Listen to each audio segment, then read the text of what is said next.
So the mornings would start at about 5:30 a.m.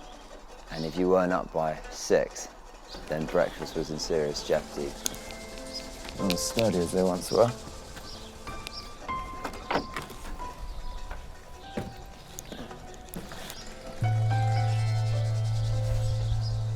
What's going on up there? There was a feed for the cattle, although I daren't tread any further in because the floor feels like it's about to fall through. Yeah.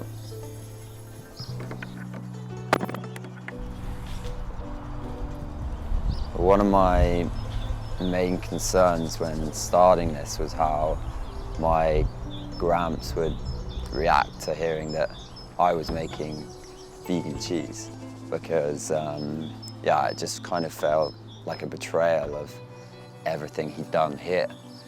And I can vividly remember the first time I spoke to him. I was in a really small little village, about a year ago to this day actually, in Luçon, in the south of France. And I called him up and yeah, there was like an eerie silence in the village. But he was remarkably relaxed about it and more interested in the process. And the more he finds out about the why, I think the more interested in it he is. Yeah, we were both kind of doing what we're doing at very different times when we both started out.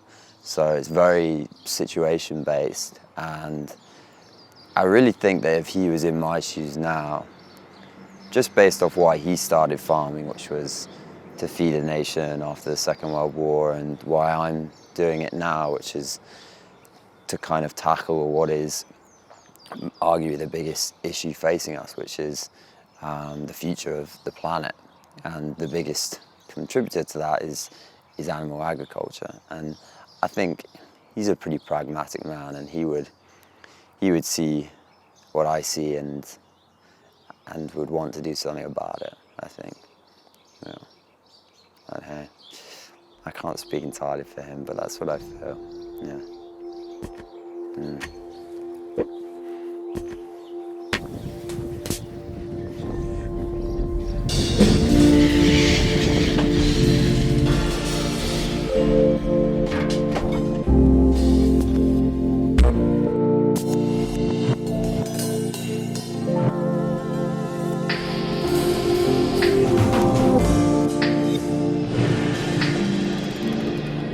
I mean, a lot of what I've created is very much in trial and error.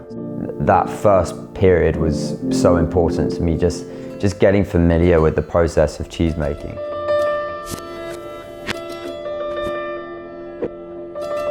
Nuts are almost identical in their genetic makeup to milk, so they have pretty much the same amount of carbohydrates, protein, and fat. From a sort of flavor perspective, you can get incredible flavors from certain raw ingredients, and you can also use a lot of traditional techniques, so processes such as fermenting and souring, for example. And now that we've got the recipes where we want them, we're outsourcing the production. It's a scary thing handing over the keys to the car, but it's the way in which we can make the most impact, and that's always been our main ambition.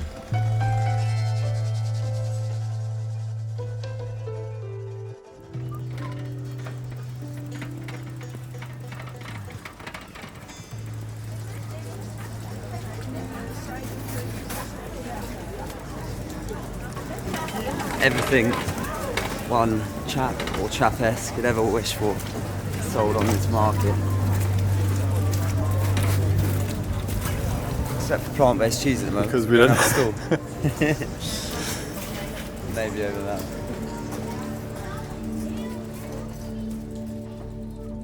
The agricultural revolution was basically the birth of civilization as we know it, and that is an often forgotten story. But we now need a second agricultural revolution, one that can not only sustain 10 billion people, but also the planet. With the business, the way I see, or the way I will measure its success is really not just down to what it does as a business. It's more how it contributes to the growth of plant-based cheese as a whole industry, because yeah, that's more the journey I want to be part of.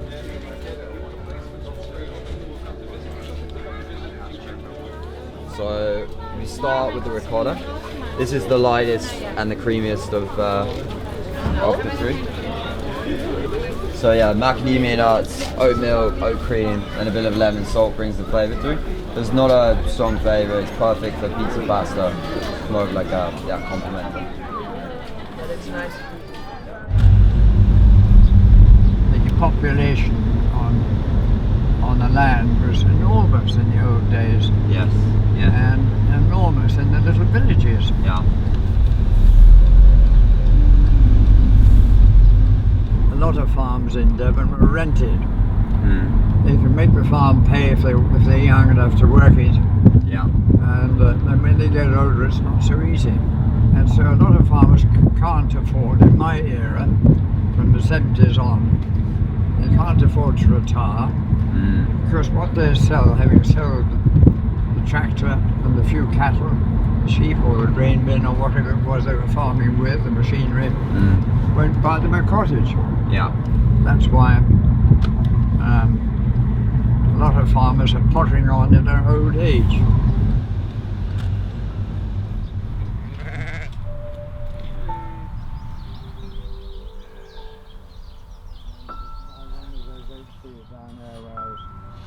Said if you want that, you can have it for 500 quid. So this certificate is for my grandparents, but really it ought to have gone to whichever bride it was. Yeah. Pretty extraordinary effort, 100 tons. Yeah. I mean, if I make 100 tons of vegan cheese across my existence, I'll be pretty happy, let alone one cow producing that. Yeah, that's extraordinary.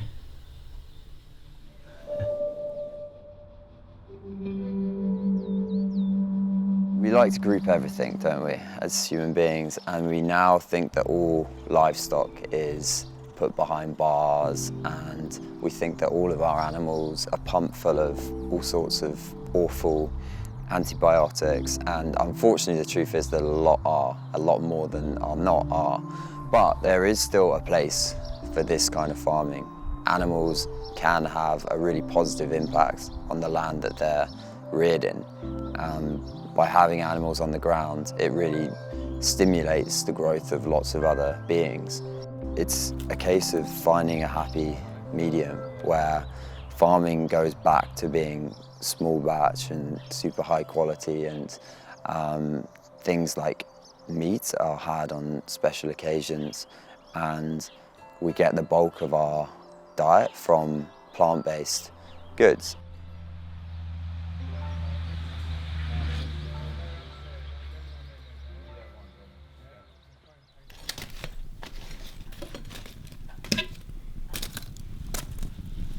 I've always wanted to make big impact with it, and to do that, I can't keep making the cheese myself at home. You know, it's got to step way outside of that, and it's also got to step way outside of the comfort of Amsterdam. It needs to be sitting on shelves in parts of the Netherlands and hopefully other places around the world where people aren't engaging in this vegan echo chamber, and where it's really conflicting with people's conceptions of what a diet is and what their diet's always been.